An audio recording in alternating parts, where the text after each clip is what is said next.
nhớ rồi tan trò trầu trồng nè trồng gì trồng phong trồng dư thea trồng say trồng lông sớ đỡ xuống sửa tủ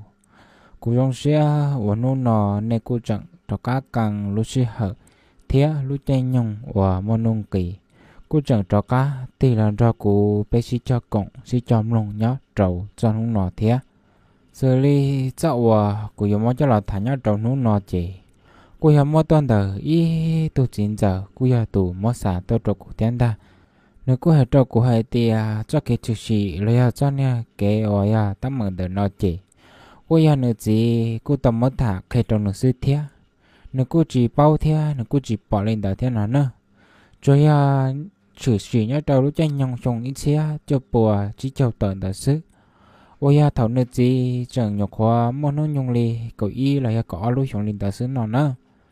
ấy lên nó ít trồng phong dư thế trồng say trồng lòng sớ đỡ cho lòng sơ tủ cú sa thọ cái công tệ là cái này ít trồng phong dư số lòng sơ tủ rồi thế giờ hai tia nên từ gà lọt chén nó chỉ cú ba là nè thì tầm là giờ ba là cổ lấy cổ trẻ nhớ trâu cổ trông đỡ nó thế ấy lên nó ít trồng phong dư thế trồng say trồng lòng sớ đỡ cho lòng sơ tủ cha cú mới sợ chết thả lì cú giờ tụt chỉ lo ôi nữa mà sao tôi kiến ta sợ đó khó cú ở tụt thả nó lò cú thấy lì hiểu bao thả thế họ nói chấm nông nó lò nông ta thấy lì yoang cá xía dùng gì nhớ trầu cho nó thế cha mẹ đã nâng lời cha mẹ sát sĩ hồn đỡ nó chỉ cú giờ mà tìm bê hộ bê cử ti tôi mua giò thả lòng câu nó ta chỉ mà chỉ bự cho hậu trò để bự cho bố tiền thu trò chỉ đã trò thế li lò mua liền đó nó trời li tu 9 giờ và nửa mua cho nó to chỉ nửa cú hay liền đặt cá nó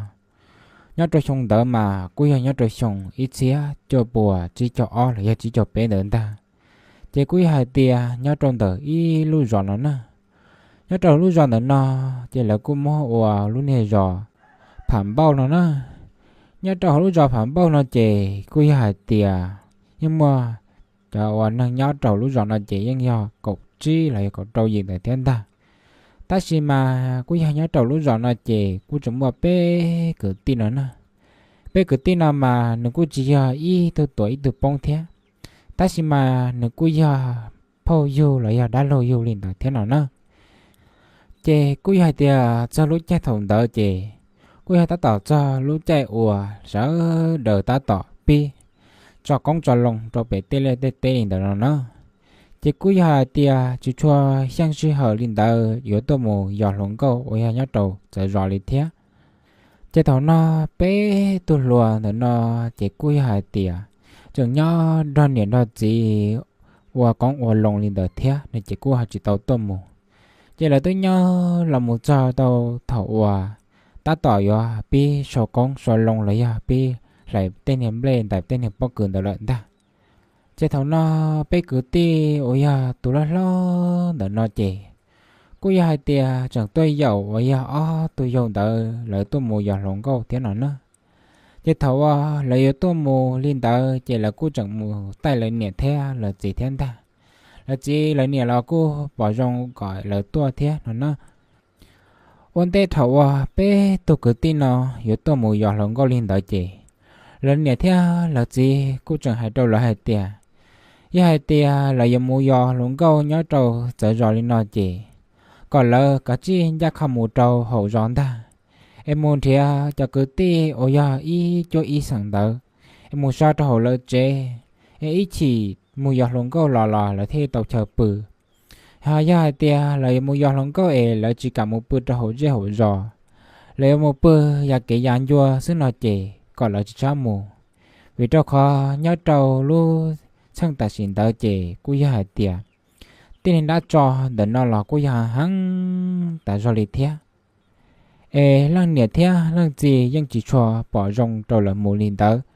hai tia lấy một trâu hậu dễ hậu giò chỉ lăng nhiệt lăng gì thế lấy cho xe liền tờ thế nào nữa cho thằng nó bé tôi cứ tin ở nó cũng chẳng lằng lù cho giống trò là nè là chỉ thế vì cho khó hay tia nhưng mà giá mùa gió luôn câu liền đời thế nào chỉ là cũng chẳng hay giống liền đời trò lằng nè thằng gì thế để lấy của hai tia chẳng cho xe đó ba mình nhổn nó thế nào mà chế thằng nó bây giờ lúc giờ là yếu tơ mù yếu lông câu lên được nó chế cúi mùi mù tha trả lý ta su đua sư cúi hai tia một cho lời thế chế đó thằng nó bé cứ tin được nó thế li chẳng đó là nhiều là gì sau tên là công lông được nó lý ta su đỡ chế bé tôi cứ tin được nó thế li chẳng sợ cái gì tôi mù thả lông câu lên là thế nào nó nhá trong tờ bé tôi cứ tin nó luôn bê chế tôi lo để nó chế của trong nó họ tôi do là cá chế ít tôi của tiền hạ thế ít tôi của tiền mùa nó chế thầu bé cứ tin ở nó lỡ tôi mùi giọt hơn coi lên nó chế nhá trong tờ trong trong quê hai tiền chẳng cả ít đa nè phỏ thắt trả li bé đọt xài lên đó thế nó nữa cô giang cả ô lúa tôi mùi thả lông coi lên đó thế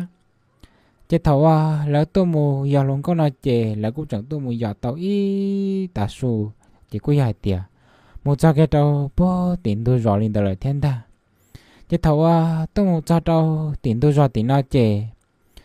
trong cũng chẳng hai đầu tôi cứ đã hai tiền bây giờ tôi cho dễ là lui rõ nó lời chế cha bên thế chơi bự đầu bố tiền nó một đầu bố tiền lời rõ là cũng hai tiền cha mua ta rõ rồi thế chế cái lẽ chạy bên nhau trò bố thì nó xứ nữa thật trong hai lên đá chạy ở tôi cứ quy hai tiệt chỉ cho bảo trong thế ôi hạ cũng chẳng hai trâu trong hai tiệt trong nhiều là gì là thế hai tiệt ya tôi muốn dọn lông câu là chạy cả môn thì chơi bơ nhát trò hổ giò môn thì cho cơ ti nhát trò hổ giò một bữa trò hổ giò nó là sao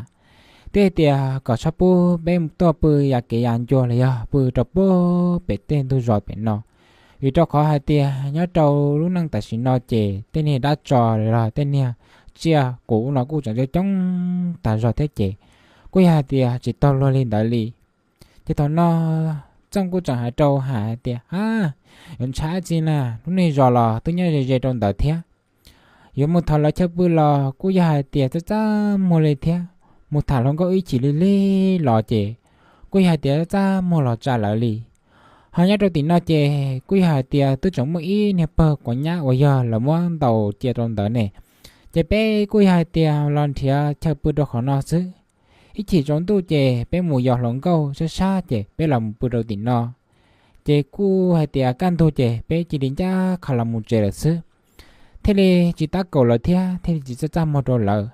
nên thọ ở tôi giàu chả chỉ giang đồ tôi lo bây giờ trong đó nó chè cái cô trời chơi li ô li trong hai lời thiên ta chè thầu ở tôi dùng đó nó mua trả chỉ rằng tôi lo ô yêu trong đó lời chè trong thế này chẳng mua tàu lúc bờ của nhát tóm ta chè cô chẳng mua thiệt theo một phơi cho tới con này chờ bự chè cô chẳng chè ở bên tôi nhập bàn đó nó cho là mua chùa lấy cho là mua sò lên đó nó chè cô chẳng mua chè này của nhá ôi nhá trâu lúc chơi nhung thùng tàu là tàu đây để nó chè là cô chẳng chỉ tao mua cho nên cha ôi cho là một băm lên để nó thế chỉ là cô hai tia chẳng tàu tệ xí chè là cô chẳng mua khi ở tên này bao rong ta cho lên đó thế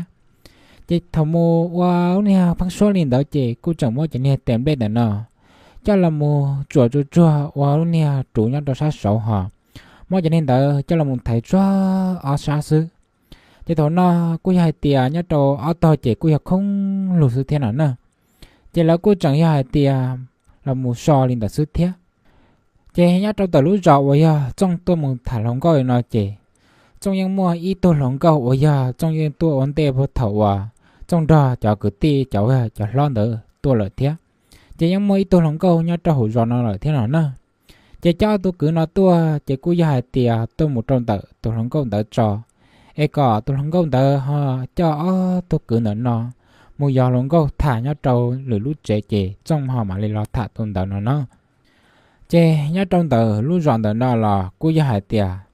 cho lúc này chạy và sò con sò lồng lên tờ thiết chế khoảng trong cô gia hải tiệt một bữa trò bơ bẹn đôi liền đôi tê ta lợ cho nhát trong tờ dọn nó chế cô gia hải tiệt cho lì chỉ trâu gì tờ sư thiết cô gia hải tiệt chỉ cho món hàng nhát trâu hổ dê hổ dọn nó thiết cho sao con sao lông gió chè là cô tao là nhỏ lợ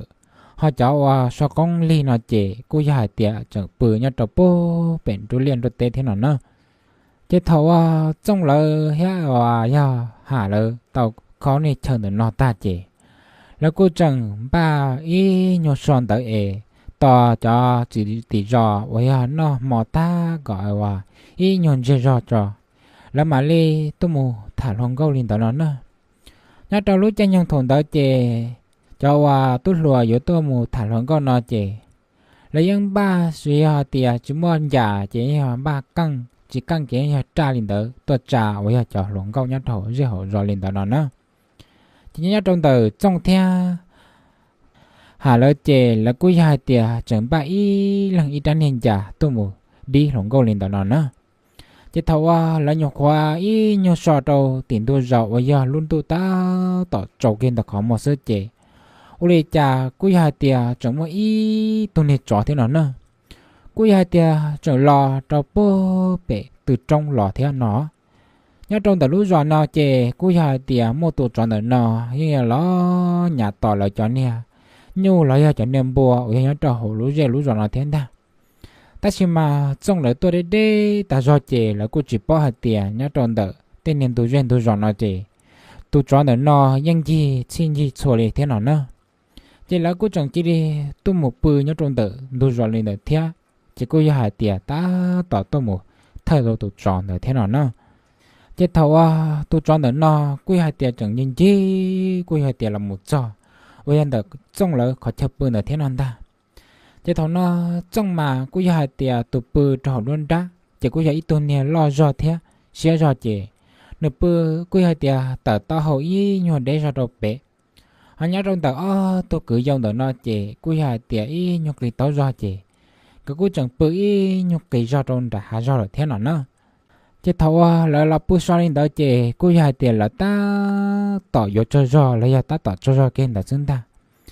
chế tôi chọn được nó thế li chẳng tí chỗ giờ là chẳng cầu kia trong sát sinh sư bươn được non ta chế cô chẳng cầu trong sát sư bươn được nó chế cô ý nhột chú trả cái đó chế thầu nó trong cô hay chẳng nó cái thế chế trong thế chẳng cơ đó tôi cứ dùng đó tiền bác của sao đã chỉ mất cô lời cô chẳng có cứ liền đó tôi cứ dùng ta chỉ thằng nó ở tôi cứ dùng đó là cuối hai tia chỉ tàu một nông nhung xe thế nhọc khổ mua lì cổ chi là cổ trôi xuống đó sư thế nào nữa chỉ cuối chọn chỉ tàu bao tam một lì trà thế họ nhớ đang được trong chè cuối hai tia tôi một nông nhung lì cổ gì cổ chua lúa xuống đó là ta ôi giờ ta tỏng tại tôi nhiều lần đâu lo lên đó là thế chỉ thầu trong tàu cười lên đó chè tôi cứ dùng đó nó chè cuối hai tia sợ chẳng lo hết ta ta chỉ mà thằng nó tôi cho về nhưng như hai tiền mua trong cha một tờ y nhục khỏi biển đây rồi đây trời được thế chỉ cuối hai tiền chọn tôi cho tên đi theo lộ chỉ cuối chỉ bỏ họ từ đi theo cho nó trong luôn này số cứ cho bơ bị lại xứng ta cô chẳng có cơ cho tôi cứ hai tiền bác của sao ya chết bỏ lại sao ya ngay nhông mất của lời bác của cô chẳng có cơ liền đã cho bị lại xứng ta chỉ thằng nó tôi cứ dùng tờ nó lên tới chị cô chẳng tàu cừ trâu trò và nhớ trâu bố đã dên đã rõ thiên ta lỡ nếu nhau khó tư lỡ bác sao ya chết bỏ mua tụi tin lo lỡ cô chẳng cứ lên tới thiên ta chỉ tao nó cho quay tin này nhớ trong đã lúc rồi nó chị nhục khó ta tao nó mò tan trò sức chỉ tao là nó tụi cứ trâu bể chị lỡ thay li chẳng xí tôi thiên ta lỡ ba này chập bỏ một trâu bố tí lỡ thế rồi mua bé tôi lùa tôi bự cho bố tí tôi giờ không có em chơi chỉ là bự cho hậu dễ hậu giòn chơi tôi chơi bò đó là mua bố tí lợ cả chín ba bài nữa chỉ thằng nó là cho cứ tí ở hiện cho hậu dễ hậu giòn nó chị cô chẳng ba bỏ theo sợ đỡ tuần ta chỉ thầu là tua một linh đỡ chị là cô cái tua cái chống bỏ linh đỡ thiên ta chỉ thầu tôi cứ tí ở hàng gờ thường nó lu số phòn tròn đỡ chị cái cô mà linh cho cả hai tiền lỡ tư cái trái nhập bỏ tôi theo lọt xa chỉ thằng nó hạ thế li chẳng giá khá bề mua kia trái nhập bỏ với nhau trồng tờ sáng nhập hoàn trong người ta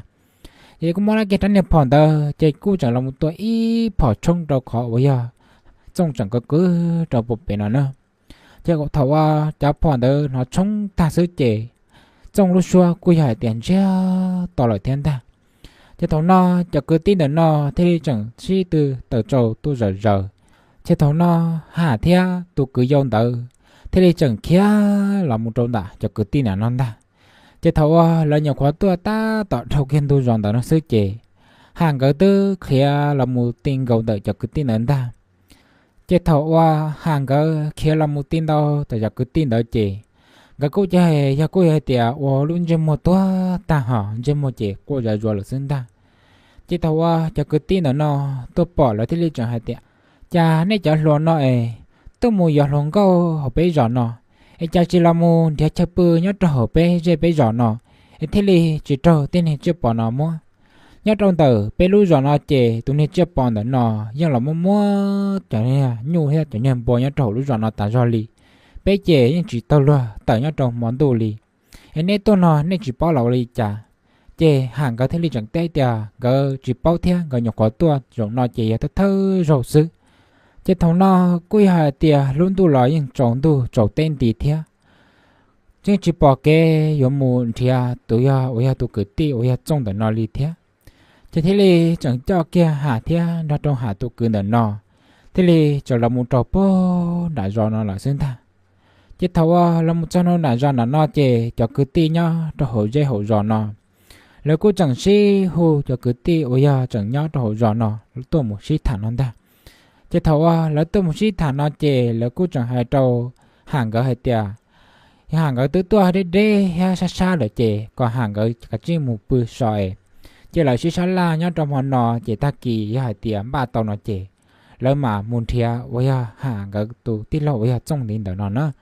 จะถว่าหาเทียก็หาตุกเกินเดี๋ยวนอก็หมูปื้อเจกูยาให้เตียยังยอนจนใช่แต่รอเทเจยังปูจีเจ้ารอลีปูเจดีกู้ขวาเจ้าตรงนอซึจะทอนอก็ปืจะอีตามมอเจงก็กุ้ยให้เตียปูจีเจ้ารอลีเทียจะเทดีจังเซอจะก้าลำรอจะกึตีเดี๋ยวนอชิฐานได้จะทว่าเราชิฐานนอเจอีตัวกึตีโอยยังเจ้ารู้รอนอเทดีจังหายเจ้าห่างก็ให้เตียยาเตียยัดเจ้ากันทุตากีเจเจียไปจับไปตัวนังเทียกาดาพอrồi nè một trò po tao nè dệt nè rồi mà hai trâu nè cứ nè tì theo nè gì nè mà li là cá tua mùn thìa ôi ya trong đời nó họ bé nhá tao nó chè bé mà li chu âu theo bé mà li xí cho chậu một xe rồi đi chả ya tia bé một chậu chín gì nó chè nè tua cho bé mà trả cá mùn thìa họ ya bé mùn thìa ông tê bé họ mùn gì là nó chè bé mà họ cứ tụ lúc chè tuần là nó trả cá là một trâu hậu dễ hậu giòn nó nên tua chè sẽ nêu ở đi trả sức chè cô chẳng hay lên tao trâu hàng gỡ cứ ti sư thế nào nữa chè thầu là chỉ sao là ta lên tao chè cứ ti để nó cô hà tiệc chẳng một bữa lên tao lời thế chè nhớ trâu căn tôi ta kín tao chè tu cứ ti ở nhớ trâu lúc rõ nó thế thì chẳng mua tu lùa gạo ta bỏ thiên ta do hà thế hà tu cơn tao nó gỡ là một trâu po tao lời rõ lên tao nó nữa chứ thầu là sợ kê là một trò po tao hà lời rõ lời chè ba cứ ti ở nhà trò họ lú dê lú rõ nó chỉ cứ chẳng giá khả tôi mù trò po bị khó chờ ở nhà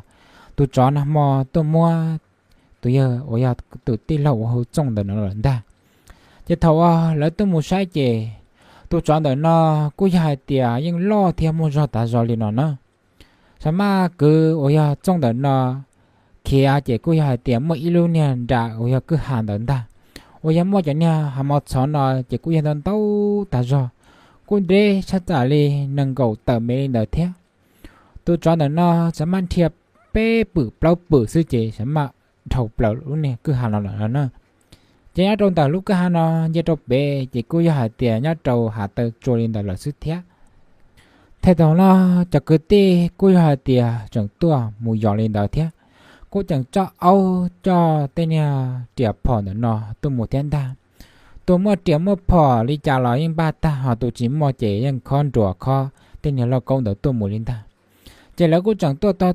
tao ôi cho nên lừa ôi mua tủ nha trong đỡ nó cha một lên đỡ trẻ là cô chẳng do lý ta số theo trẻ cô hai tiệt chỉ tao cho lên đỡ trẻ là cô thế này chẳng nhớ sò lên đỡ là thế nào nữa chỉ nhớ trong tờ cho cứ ti ôi à tôi sao ôi hàng cái một trò bơ tỏ rõ chị thằng nó hàng cái một trò bơ tỏ rõ chị một trăm tua ôi là nhiều là chỉ sức chị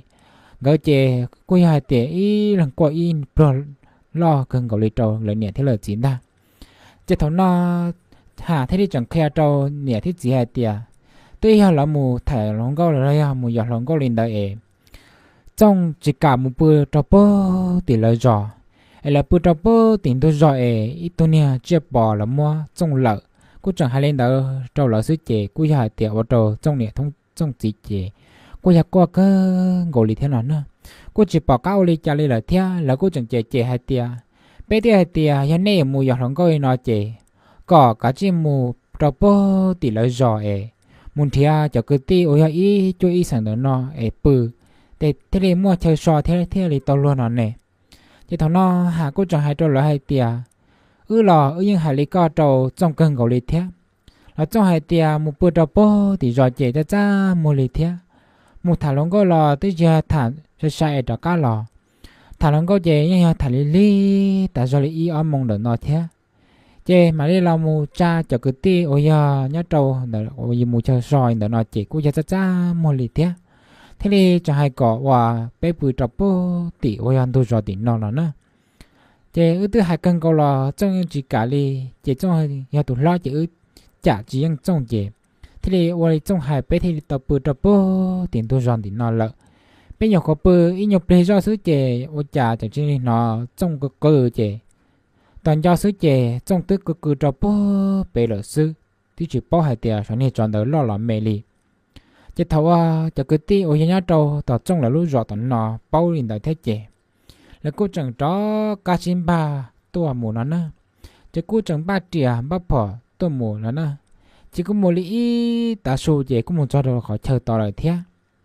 chứ là cô chẳng chờ kia cho nên lừa ôi ya cho cái tin là nó ổn định được lại thế chứ thầu lỡ tua mù lên đỡ chị cô chẳng suy tua mù thiền đỡ chị cô dám muốn cho cái tin ôi ya tua mù ổn định được thế thì đó cho cứ tin đó tôi muốn để chế của gia tiền nhưng mà tôi muốn dọn lên đó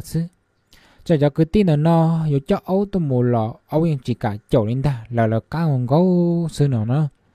chỉ thâu là tôi muốn xí chậu cho nó chế nhớ trong đời cho là tôi muốn thiệt trong đời nó chế của hai tiền tôi mua thắt trả lên nâng cầu chi lần lên đó là thế nào nữa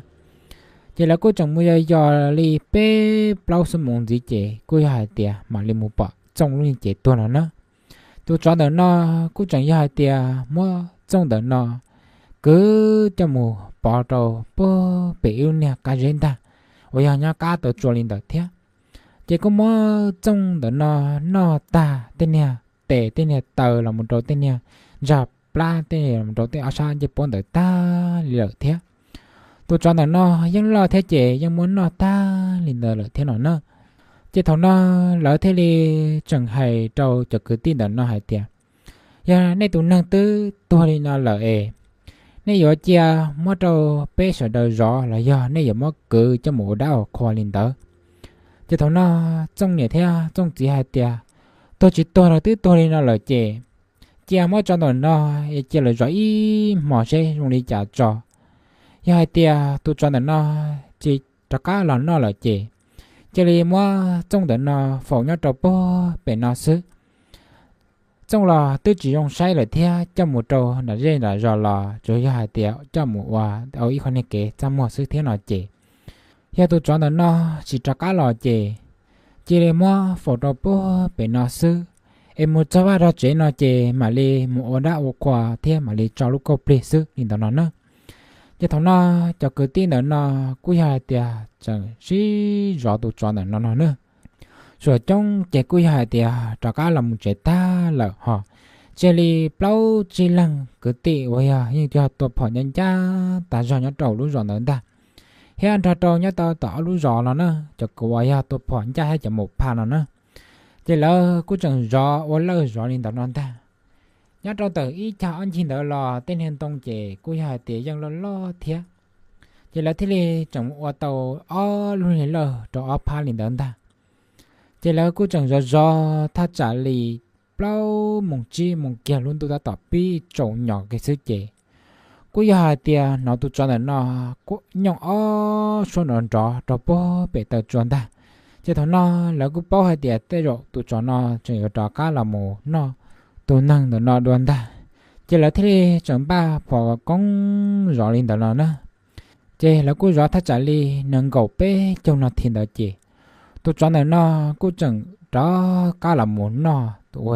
trong được nó ta chỉ có chờ là mua trong y nhau trú cho bé tê rồi ta chỉ thằng nó là cú sáng cái hệ tiền hay là chỉ to chỉ tê rồi tụ cho nó giờ mua trong được nó trú kia mù thế chỉ là thế này chẳng chỉ từ đầu跑到这thế này cho rồi pi pa một lần đâu chỉ跑được thiên ta chỉ thằng nó nhớ đâu chứ nhung đó là cho跑nó chỉ cú hạt tí cho跑tua chia ôi em bố tê hay một lưỡi tên đó nó sẽ chỉ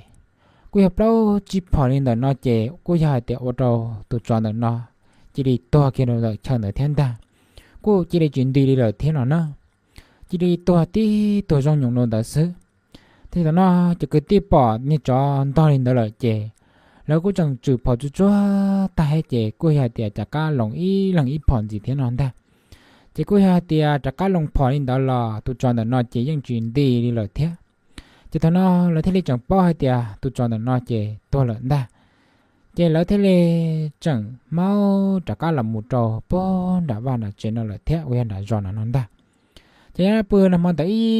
หมอเจแล้วกูจังชีถ่ายหมอเท่าเจการตัวตากินนั่นโลchỉ cho cứ tin là nó là thế chẳng tua một trò bố bể tụ trò bể nón ta chỉ thâu là tôi một trò chè nhưng nhà tiệt tua tí tụ trò mà lo lấy lo xứ tao hậu chè lo tiệt lì hoặc cứ từ chè tôi loอยู่lì dục hắn này cảm ban tôi lớn ta nhưng nhà tiệt lo cần cầu lì theo tao chỉ mua trong cứ thiệp bự bể bự xẻ tôi thâu này cứ hà một sòn đời chè nhưng nhà lo cần cầu lì thế nào nữa chế là cú chẳng mua tụ cho nó to lên đó là thế chế trong cú hai tia chẳng mua là thế cú hai chẳng mua cứ cho cá là một trâu bố đạo ya chân châu kẹo là giờ tua bố thì giờ tua trong đó lúc rồi nó thế chế là cú chẳng mua cho là một phẩu trâu nhớ trong đó y luôn này cho cậu trong ôi nhớ trong đó y to kiện đó thế nào nữa chế là cú chẳng mua phẩu trâu bị cậu kẹo bị là sự thế họ nhớ trong đó tụ cho nó chế trong nhà theo trong chị ra đâu là cho cứ ti chị cúi hai tiền lấy chị ẩu thì thế nào nữa là cúi hai tiền mất đâu cho cứ ti ôi giờ tới một trầu vấn đề là lời thế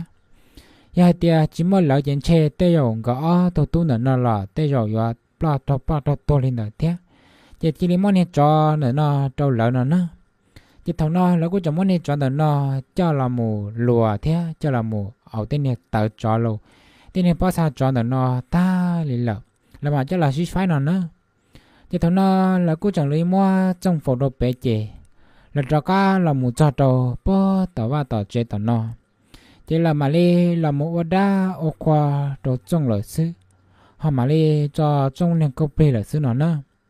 họ nhớ trong đời tôi chọn tàu chè cho cứ tin nó nhưng chỉ bó hai tiền lời cho mù ô đi trả lên thiên ta sợ cho mù mua là lời cho mù chè ở chỗ này là sư thế chế trở li tụ cứ ti và nửa mua cho nó tôi được cụ thả chế nửa cụ mua là hay cho chế nó sư thế cụ tụ thả là cụ mua cho là mù thả cho chế nó sư cụ thế chế sẽ hay tiề nếu dọn ra cụ sẽ cho cũng sẽ chăm lòng thọ pi là một giờ đầu thọ sống là thế chế tiề cụ mua thả chỉ măng lấy thả chín giờ đi trả có từ họ mua chát thâu có từ họ mua chỉ cho nó lò tháo cao tụi chị lo là tụi chị giờ họ giả lúc chị bút cho cụ thế ai lên nó ít trồng phong dư thế trồng sai trồng lông sớ đỡ cho lông sốt tủ cụ chè cũng mới thả cho là một trò chơi nó sẽ thế ai bé họ mà đi xí cho gì là xí cho lông nhớ đầu cho che toàn đây nó thế sợ đỡ nhớ rồng